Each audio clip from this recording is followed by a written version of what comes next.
Now it came about after these things that God tested Abraham, and said to him, Abraham. And he said, Here I am. He said, Take now your son, your only son, whom you love, Isaac, and go to the land of Moriah, and offer him there as a burnt offering on one of the mountains of which I will tell you. So Abraham rose early in the morning and saddled his donkey, and took 2 of his young men with him, and Isaac his son. And he split wood for the burnt offering, and arose and went to the place of which God had told him. On the 3rd day Abraham raised his eyes and saw the place from a distance.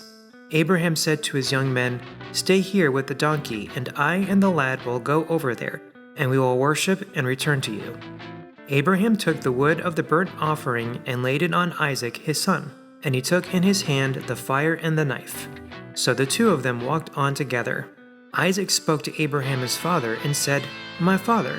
And he said, Here I am, my son. And he said, Behold, the fire and the wood, but where is the lamb for the burnt offering? Abraham said, God will provide for himself the lamb for the burnt offering, my son. So the 2 of them walked on together. Then they came to the place of which God had told him, and Abraham built the altar there and arranged the wood and bound his son Isaac and laid him on the altar on top of the wood. Abraham stretched out his hand and took the knife to slay his son. But the angel of the Lord called to him from heaven and said, Abraham, Abraham. And he said, Here I am. He said, Do not stretch out your hand against the lad, and do nothing to him. For now I know that you fear God, since you have not withheld your son, your only son, from me. Then Abraham raised his eyes and looked, and behold, behind him a ram caught in the thicket by his horns. And Abraham went and took the ram and offered him up for a burnt offering in the place of his son. Abraham called the name of that place, The Lord will provide, as it is said to this day, In the mount of the Lord it will be provided.